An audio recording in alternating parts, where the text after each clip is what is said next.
investment just means that the principal and interest are fixed or are guaranteed. Variable investment just means that the principal or the interest are not fixed, okay, not guaranteed. Okay. Compound interest. Well, um, when you put money in the bank, your money gonna generate interest. The bank gonna pay you interest. If you do not take that interest out, you reinvest that interest in your bank deposit, then the interest gonna becomes part of your principal and gonna start to pick up interest. So to make money. So um, so so that accumulated interest is called compound interest. Okay, so this is very important idea that you invest your money, let's say, in bank, you collect interest, but you do not take the interest out, you reinvest your interest. In other words, the generated interest becomes accumulated new principal, and then your principal gonna becomes bigger and bigger. So you're gonna collect more and more interest. Okay. So now here I will just give you the formula how you calculate the amount after investing principal P um, into the bank, let's say, or you lend it to somebody else, and with the interest rate R, and R is always in practice quoted as an annual interest rate, okay, per year, okay. So example 2%, so on, and sometimes when you need to use it to do calculation, you always need to convert it to decimal, right? And also assume that in a year, n is the number of compounded periods per year. For example, the interest is compounded every month, then the n equals to 12. If the interest is compounded every quarter, then n equals to 4, right? And t is the number of years you invest your money in the bank, okay? So the formula goes like this: P times, and here is 1 plus R over N, and then the sum is raised to the NT power, okay? So that's so if you invest P in the bank and with the interest rate R annualized and the interest compounded N times a year for T year, then you get at the end of T year, you get that amount. Okay, so let's look at an example here. So Kathy invested 3,000 in a savings account. Okay, so that's the principal you put in the savings account in the beginning, and interest rate is 1.8%, and but compounded monthly. So that tells you N equals to 12. So because interest is compounded monthly, meaning that there are 12 times the interest gonna be compounded in a year, right? And that R equals to, this is R equals to, you need to convert it to decimal to do calculation. Kathy makes no other deposit into this account.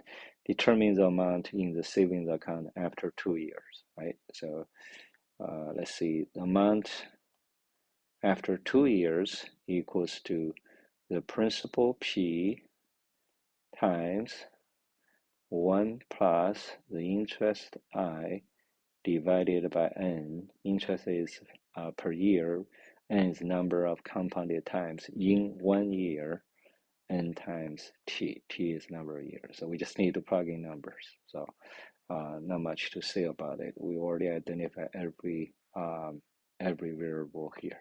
The T equal to 2, right? So we just plug in number. So A equals to P times 1 plus R over N.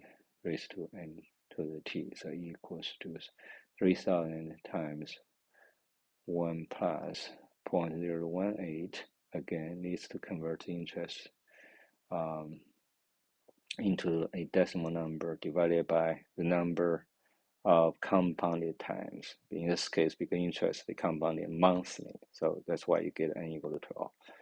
And 12 n times t is 2. Okay, so you do the calculation, you actually get that. Okay, so this should be that. This is 12 times 2, and so on, and then everything becomes clear. That's how you calculate. So when you deposit money into the bank for 2 years, obviously that bank gonna pay you some interest. In this case, $109.88. So that's a way to save money. Okay. Now, effective annual yield or annual percentage yield is just the equivalent simple interest rate that gives the same amount of interest as a compound rate over the same period of time. Okay. Now we were talking about how to do the calculation of this. Okay. So present value formula is just using the previous compound interest formula and solve for P. Obviously, all you need is just take a deviation. So A equal to P equal to 1 plus R over N raised to NT. Okay, so this is a future. A is a future amount, right? And P is the present value. Okay, this is very important. Okay, so this here, the denominator here, this is so-called discount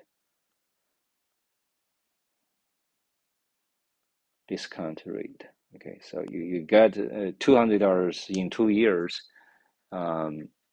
It's not worthy of $200 now. It's worthy less. Okay, you need to discount that because the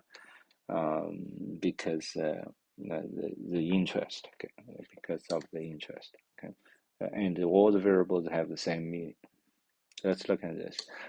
This is very typical. When you plan for paying for college or paying for retirement, and this is how you do calculation or similar calculation. Okay, Will would like his daughter to attend college in 6 years when she finishes high school. So Will would like to invest enough money in a certificate or deposit now to pay for his daughter's college expenses. If Will estimates that he will need 30,000 in 6 years, so that's this is the future amount he needs, right? How much should he invest now in a CD that has a rate of 2.5%? So R equals to 0.025. Okay, we need to convert it into a decimal for calculation, right? And notice that the interest is compounded quarterly, so n equals to 4, and the t is 6 year. Okay, so that's it. So again, we have identified everything, every variable. All we need is just plugging number into the formula to calculate the principal, the present value. Okay, present value, because we know the future value is 30,000, right? So P equal to A over 1 plus that, and equals to this. Okay, 1 plus that, and n is 4, and for 6 years, so this is 6 times 4. Okay, and then of course you can use calculator to calculate. I don't recommend you to calculate this by hand. Okay, if you can, you can do it for fun. Okay, so that's $1,833.30. So you see, Will does not need to invest $30,000 that he needs in 6 years. All he needs is to invest $25,000, $833.30. Now, in 6 years, uh, he will collect the principal plus the interest generated by principal, which amounts to 30,000. So this gives you some idea of investment. Okay, so those are, you can consider those are the sort of the price that you lend money to the bank, the price needs that you get for lending the money to the bank. All right. Thank you very much. Bye.